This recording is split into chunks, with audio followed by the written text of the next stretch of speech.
الحمد لله وصلى الله تعالى وسلم وبارك على رسول الله محمد وآله المهتدين بهداه من الصحب والأزواج والقرابة والتابعين لهم بإحسان إلى يوم اللقاء. مسلمانانی بەڕێز و خۆشەویست برایان و خوشکان بە ورد و درشتەوە خۆشحاڵم کە لە ئاڵقەیەکی دیکەی زنجیرە دەرسی ڕەوشت و ئەدەبە کۆمەڵاتیەکاندا بە دیدارتان شاد دەبمەوە. ئەم ئاڵقەیەمان ئاڵقەی 25ەمە لە زنجیرە دەرسی ڕەوشت و ئەدەبە کۆمەڵایەتیەکان. ئەدەبەکانی خەوتن و لە خەو هەڵسان لەم ئاڵقەیەدا دەتوێژینەوە. دیارە مرۆڤ وەکو چۆن کە بێدارە کۆمەڵێک ئەدەب و ڕەوشت لەسەری پێویستە ڕەچاویان کە لە هەڵس و کەوتیدا وەکو پێشتر باسمان کرد لە کاتی خواردن و خواردنەوەدا، لە کاتی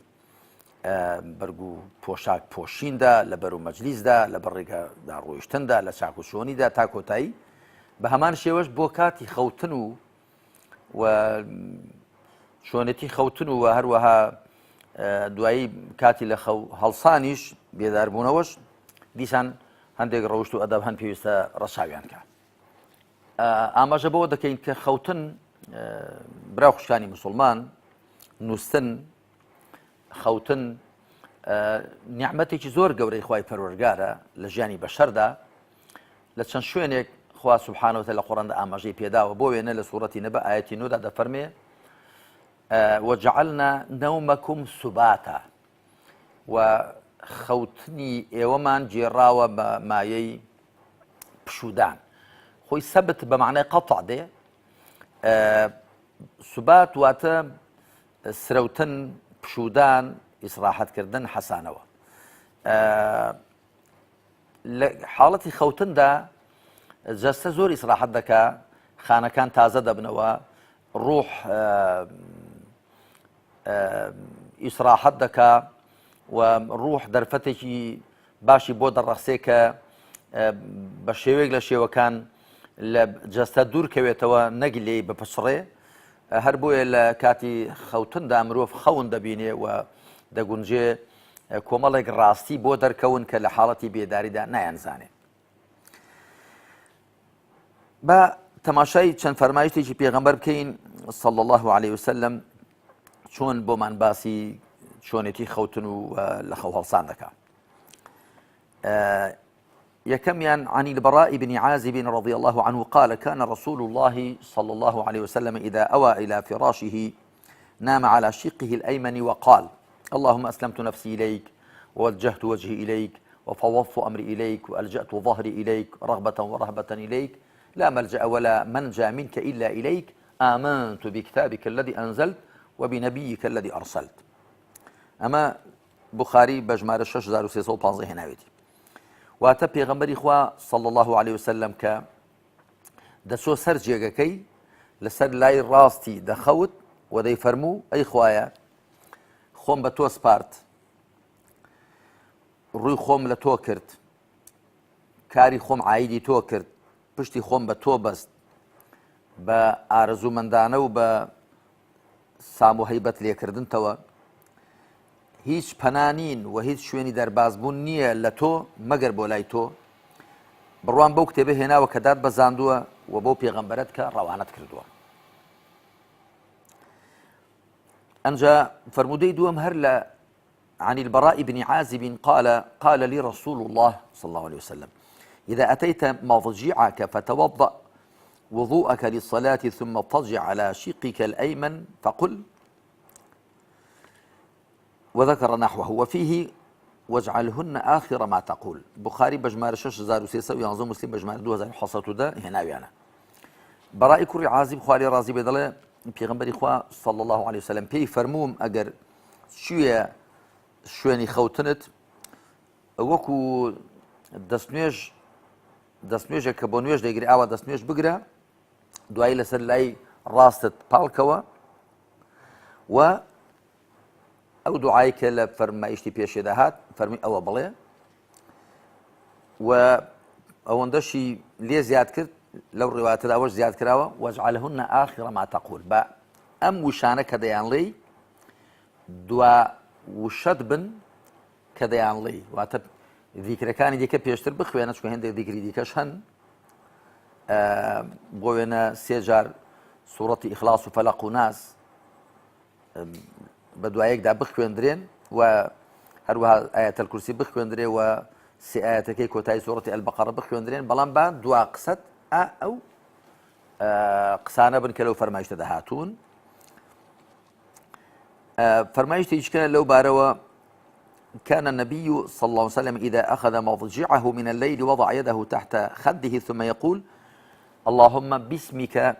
أموت وأحيا أميش بخاري بجمال شش زارو سيصو شوار ده هنا بيتي پیغمبر عليه الصلاة والسلام كده شو سرجي جيبو خوتن لشوي دا دستي دخست بن رومتي لاي راستي دوایی دەی فەرموو ئەی خوایە بەناوی تۆ دەمرم و دەژیم لە ڕاستیدا خەوتنیش جۆرێکە لە مردن هەر وەکو بێداربوونەوەش وەکو زیندووبوونەوەی ڕۆژی دوایی وایە واتە خوای پەروەردگار هەر لە ژیانی خۆماندا نمونەیەک لە مردن و زیندووبوونەوەی پێشان داوین حەقیقەت ئینسان کاتێک کە دەخەوێ وەکو مردووی بێ وایە وكە بێداریش دەبێتەوە وەکو زیندوو بۆ بێتەوە وایە وەکو خوا سبحانه وتعالى سورة زمر دەفەرمێ الله يتوفى الأنفس حين موتها والتي لم تمت في منامها فيمسك التي قضى عليها الموت ويرسل الأخرى إلى أجل مسمى إن في ذلك لآيات لقوم يتفكرون دەفەرمێ خوا ڕوحەکان وەردەگرێ لە کاتی مردندا ئەوەی نەمرد بێ لە کاتی خەوتندا ئەویش زۆرێک لە وەرگرتنە فيمسك التي قضى عليها الموت ئەوەی کە لە کاتی خەوتندا ئەو ڕوحی کە لە کاتی خەوتندا خواوەری دەگرێ ئەگەر کەسێ بڕیاری مردنی بۆ دابێ نایگێڕێتەوە بۆ نێوجەستەی هەیە دەنوێ دەخەوێ بێدار نابێتەوە لە قیامەتێ چاو هەڵدێنێ لە عالەی بەرزەخ دوایی دەفەرمێ ويرسل الأخرى إلى أجل مسمى أوي ديكا كمردي بو بڕیار نەدابێت دەینێرێتەوە بۆ نێوجەستەکەی تا کاتێکی دیاری کراوە دوایی دەفەرمێ إن في ذلك لآيات لقوم يتفكرون لەوەدا نیشانە هەن بۆ کۆمەڵی بیر بکەنەوە کە ئەو خوای دەخەوێنێ و دوایی بێدارت دەکاتەوە هەر ئەویش دەتمرێنێ و زیندوو دەکاتەوە وەکو گوتراوە النوم أخو الموت نوستن برای مردنە بۆ کاتی بێداربوونەوە ئەویش پێغەمبەر عليه الصلاة والسلام ئاوای فەرمووە وإذا استيقظ قال الحمد لله الذي أحيانا بعدما أماتنا وإليه النشور هەر لە فەرمودەی پێشوودا هاتووە واتە بوخاری بە ژمارە 6000 و ئەمەیان بە ژمارە 664 هێناویەتی واتە کە پێغەمبەر عليه الصلاة والسلام لە خەو بێدار دەبوو دەیفەرموو ستایش بۆ خوای کە دوای ئەوەی مراندبووینی زیندوی کردینەوە و بۆ لایویش دەگەڕێنەوە چۆنێتی خەوتن دیارە لەو فەرمایشتانەدا کە ڕابرد دەزانین وا باشە زیاتر ئینسان لەسەر لای ڕاست بخەوێ لەم فەرمودەیەش کە ئێستا دەیڵێین بۆمان دەکەوێت کە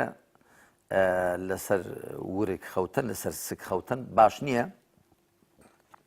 عن يعيش بن طخفة الغفاري قال أبي بينما أنا مضطجع في المسجد على بطني إذا رجل يحركني برجله فقال إن هذه ضجعة يبغضها الله قال فنظرت فإذا رسول الله صلى الله عليه وسلم رواه أبو داود بجمار بين زارو شل يعيش كوري طخفي غفاري دڵێ بابم گوتی لە کاتێکدا من لە مزگەوت لەسەر سک ڕاکشابووم پیاوێک بەلاقی جوڵاندمی بە پێی جوڵاندمی وە فەرمووی ئەم جۆرە خەوتنە خوا ڕقی لێ هەڵدەستێ کە تەماشام کرد ئەوە پێغەمبەری خوایە صلی الله عليه وسلم وا باشە ئینسان لە کاتی خەوتنیشدا لەخوا بێئاگانە بێ تاکو بێدار بێ وەکو ئەو ذیکر و دوعانەی کە باسمان کردن بیانڵێ یا هەر جۆرە ذیکرێکی دیکە وەکو لەم فەرمودەیەدا هاتووە من قعد مقعدا لم يذكر الله تعالى فيه كانت عليه من الله تيرة ومن اضطجع مضجعا لا يذكر الله تعالى فيه كانت عليه من الله تيرة. أبو داود بإسناد حسن بجمارة 4856 هێناوێتی. واتە هەر کەسێک لە کۆڕ مەجلیسێکدا بنیشێ خوای بەرزی تێدا باس نەکرێ بۆوی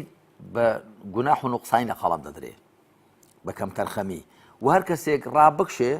بخەوێ خوای بەرزی تێدا باس نەکا لەو کاتێ و خەوتنەدا ئەوە لەلایەن خواوە بۆی بەکەم و کوڕی و بەکەم تەرخەمی لە قەڵەم دەدرێت. تیڕەتون ئەی نەقسون بە نوقسانی و کەم و کوڕی. با سێ فەرموودەی دیکە بێنین دەربارەی خەون چونکە پێغەمبەر عەلەیهی سەڵات وەسەلام زۆر گرنگی بە خەون داوە کە دیارە خەونیش تەنیا لە حاڵەتی نووسن و خەوتندایە. فەرموودەی یەکەمیان